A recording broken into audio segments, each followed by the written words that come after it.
Everyone. I'm Dr. Nell with American Acupuncture Council. So, thank you to AAC for having me on the show today. Today, we're going to talk about probably one of the most common things that I get asked about as an acupuncturist who has grown her practice in a certain way, and that's MD referrals. So, let's go to the slides. So, like I said, this is one of the most common things I get asked about.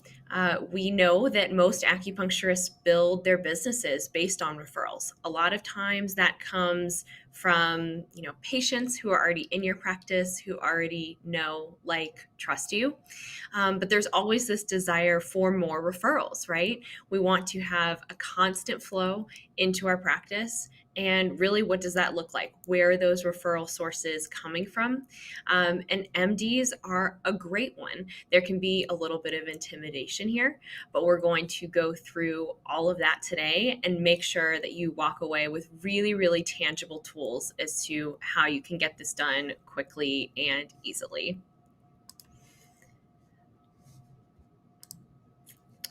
So you have got this. What does this look like? So, again, I told you a little bit about myself. I am with AAC, but I'm also first and foremost a practitioner.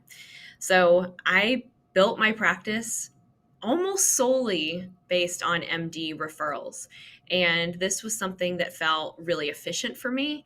As soon as I got a good workflow with it, it worked really, really well. So, being able to do in office visits, house calls, get really, really clear about what type of patient I want into my practice, and then what the right MD is to refer to me is part of the strategy that I employed. So I've been on panels with other MDs. A lot of times there's this thought that, oh, well, MDs and acupuncturists, maybe we have to work separately. Maybe we need to stay over here with other allied health providers. That's simply not true. There is such an interest right now in our medicine, and there's a huge value add that we can have to really any type of medical practice. And so when I've been speaking with other MDs, whether it's at a symposium, at a conference, on a panel, just as collaborators and peers, we get such incredible feedback about the results that we get for patients. And so I'm going to teach you today a little bit about how I employed the strategy throughout my practice. But first and foremost, let's address the elephant in the room. Why not? If it's something that we can be doing, if there's an interest, why is not every acupuncturist growing their practice in this way? Why isn't every single MD referring to an acupuncturist? Why isn't every surgeon saying, hey, we need an acupuncturist to help with post-surgical recovery, or every cardiologist saying, wow, you could help with angina or lowering cholesterol? Why isn't this really happening? And so I think first and foremost, we need to address the fears on our end, the things that we can control, right? I've heard a lot of times this idea of intimidation, not just about MDs, but about human nature, approaching a new person. What am I going to say to this person? How do I get them to buy in? How do I get them excited about what I'm doing in my practice and get them to believe that I can really help them with their practice as well? And so that fear is first and foremost something that we have to absolutely get rid of today. And we can, because we're going to go through step by step how you can get this done safely, comfortably, and very effectively as well. But before we go on, what's the friction? How are we making this difficult, and how do we make it easier? So there is a very real and tangible friction there when it comes to us looking at who we want to approach for referrals. From an MD perspective, and this is coming from MDs I've actually spoken to, so this is not just, me pulling things out of thin air or wondering, I wonder if it's this. This is actual feedback from other medical doctors. They don't know you first of all. There are patients who haven't had a good experience with acupuncture, and more importantly and more likely, MDs just don't know an acupuncturist. They don't know that you're there. So a lot of times it's not an unwillingness on the part of an MD to refer to us. It's simply, I just don't know any acupuncturists. There's also a lack of understanding, a lack of education there. Acupuncture versus dry needling. How do we fit into that? Do we do the same things that dry needlers do? Can we do dry needling? These are things that MDs have heard about, but also need to be educated on. And so if they don't know you, they don't know that there's an acupuncturist in their area that they can refer to, how are they going to accomplish that? So it is about reducing that friction of making sure that MDs know that you're there and they understand what you do. Insurance is another big one that we have to talk about. Patients are accustomed to utilizing their insurance. More importantly, though, they're accustomed to utilizing the same mode of payment. Depending on what healthcare provider they go to, they want to use the same thing. So, for an example, if someone is seeing a cardiologist and they're paying with their Blue Cross insurance and they get referred to somebody, they're going to want it to be somebody who takes their Blue Cross insurance. That doesn't mean that you can't have a cash practice. Doesn't mean that you can't have a hybrid practice. In fact, that's what I recommend. You should talk to Sam Collins about that. But when we're looking at those referral choices and who we're going to work with, we need to think about it from the patient's perspective. And so there is friction occasionally when you have an MD who is willing to refer to you, but let's say it's an MD who, is in network with everyone, is working with Medicare. That's going to be a little bit of a roadblock for patients coming in. And it doesn't mean we can't work around that or work alongside it, but we first and foremost need to acknowledge it and be aware of it, right? And the biggest thing is they don't know you can meet their needs. That does not mean that they don't know that acupuncture works. It doesn't mean that they haven't heard of acupuncture before. Even if they know I'm there at this point, they know I'm an acupuncturist. There is still an innate human need to know what's in it for me. How can this help me? And that's from an MD perspective as well. That's from, a surgeon saying, well, how is this going to help me focus on what I want to do, which is surgery? I don't want to walk a patient through the recovery process. I want to be able to do surgery and be done with that. So when we're going to talk about next is the tangible ways that you can make this happen. One of the things that we're going to talk about is reducing that friction, about being really streamlined and targeted with our messaging around how we can meet the needs of whatever MD we're talking to at that moment. So let's get into it. Nice and clean and specific. We're going to target, connect, and follow up. What does this look like? All right, targeting first and foremost. I do know acupuncturists who have sent out, thousands of letters to every MD in their area. That is certainly something you can do. It's kind of that shotgun approach, right? So just a lot of outflow and hope that something comes back. I'm really about efficiency. I know a lot of you that I've worked with are about efficiency, and a lot of times you're running your own show as an acupuncturist, right? You might not have staff, or you have very limited staff. It might just be you in the office. So you need to be really clear about how you're spending your time, what bandwidth you're using, how much of your chi is going to be used up on a project like this. And so if we can get really targeted with the MDs that we want to work with, then this will be a much more streamlined process and a lot less work for us. So let me do this in the form of an example for you.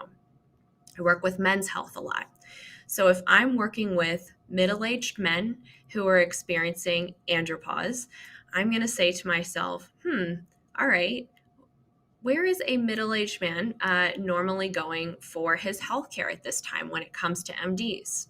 Likely has a primary care doctor, probably has seen a cardiologist or a nephrologist, Kidney issues are very common. High blood pressure is very common at this age. And then a urologist, because urinary issues, prostate issues are extremely common in middle-aged men. So that kind of narrowed my pool already, right? When I'm looking at, okay, I want to be in middle-aged men's health. That's who I want to welcome into my practice. So now I'm targeting those three types of specialists. Once I've narrowed down those three types of specialists, then I'm going to figure out, okay, how am I connecting with these people? I find them in my area, but how am I going to do that outreach? And really, what is my messaging with them? Because that's incredibly important. Part of that targeting into connecting approach is knowing that you've targeted the right people. Not only are they close by you, because again, if a patient sees someone somewhere, they're not going to want to go an hour out of their way. So you want to be really targeted, really close by if possible, at least within easy driving distance. That's going to make it an easier sell for the MD to just say, oh, they're in the same building. That's the best one. If you're in a medical building, you can start right there. Very, very targeted. Who are the specialists that I want to connect with?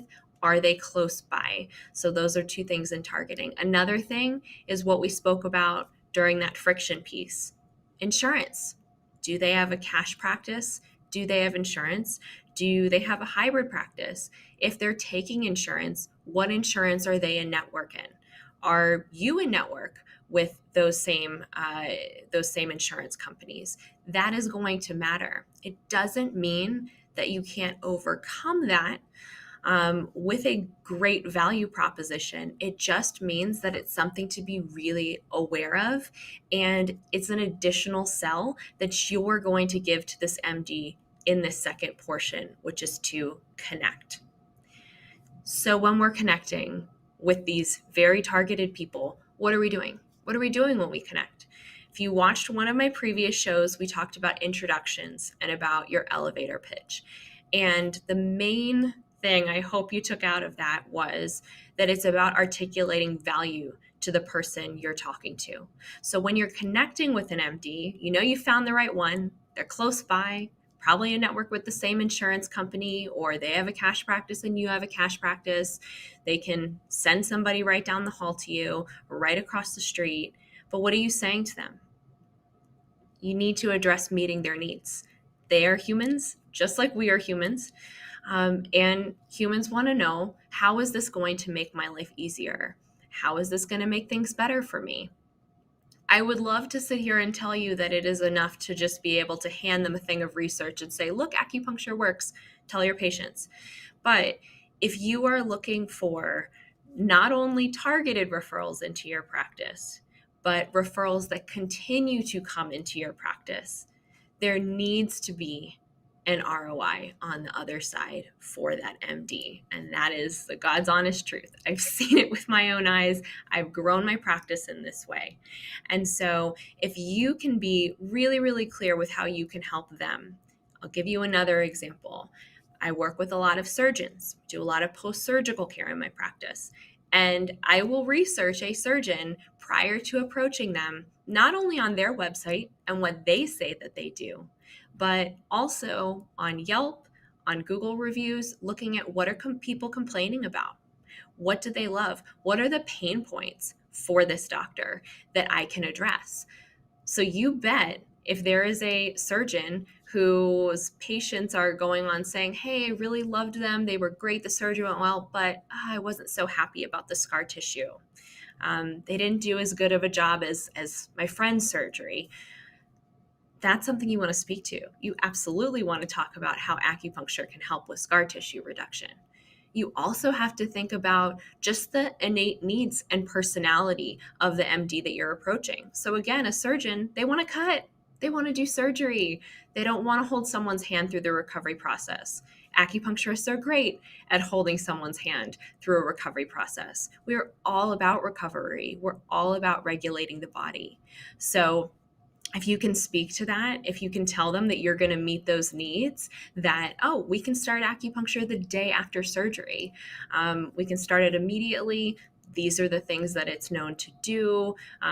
We're going to talk in the follow-up about good collateral to have. But if you can speak to the things that you can take off their plate that they don't want to do, that is going to pay dividends for you on the other end of that. Because it's one thing to get an MD to refer to you once, to just try it out, to say, oh yeah, I know an acupuncturist. It's another thing to get constant referrals into your practice from the same MDs. And you have to be meeting their needs and getting them really excited about wanting to refer to you. So that's the connect piece, making sure that you understand their innate needs and that you're able to address them. And then the follow-up. And this is, arguably the most important point, because human nature, we've been talking about that a lot today. Human nature is out of sight, out of mind, right? So not only are you going to give great results to the patients who are referred to you by MDs, but you're going to have consistent follow-up. And what does that follow-up look like? An initial follow-up from a conversation can be in the form of collateral. Again, thinking, how do we make this really easy? How do we reduce the friction?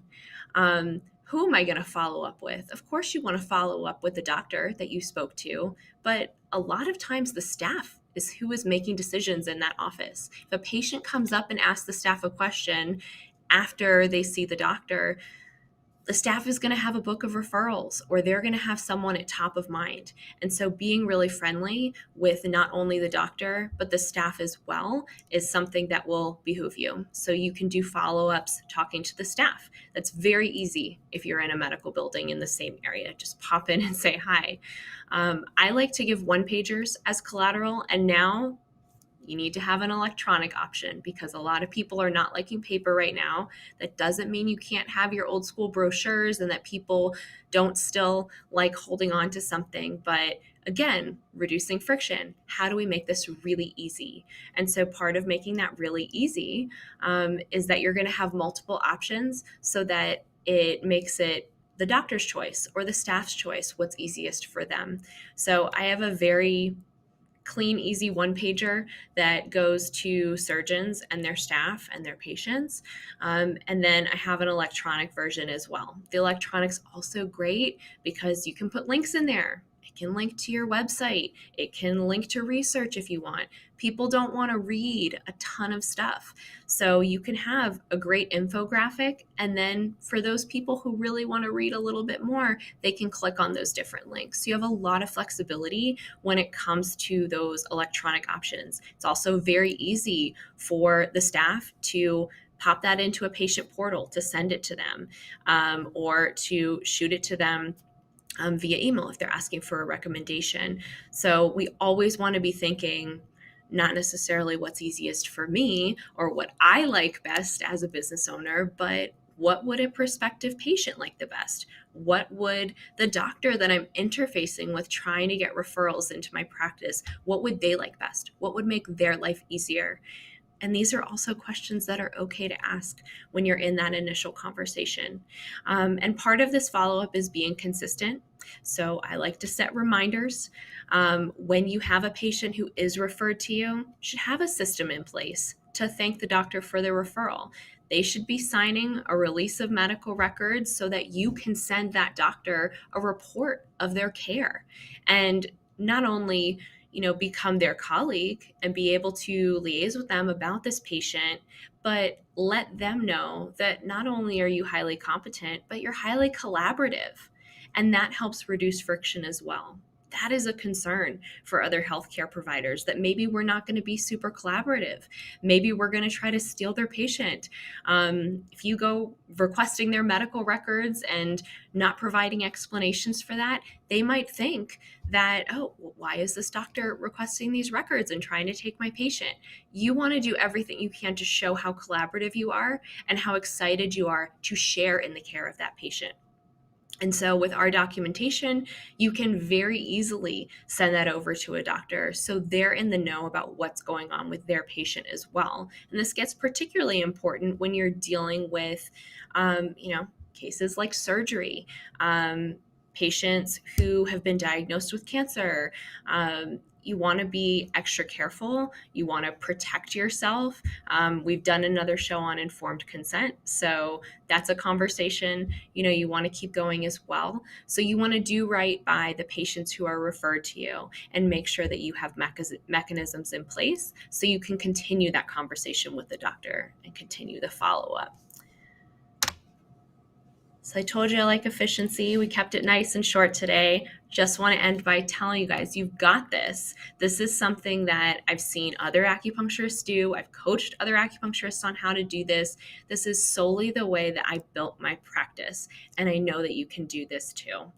And so I just want to thank AAC again for having me today. And you guys have a very exciting show coming up next week with Pony Chang. And if you haven't caught any of his stuff, I've done his stuff live. He is absolutely amazing, knows so much. And so you don't want to miss that one.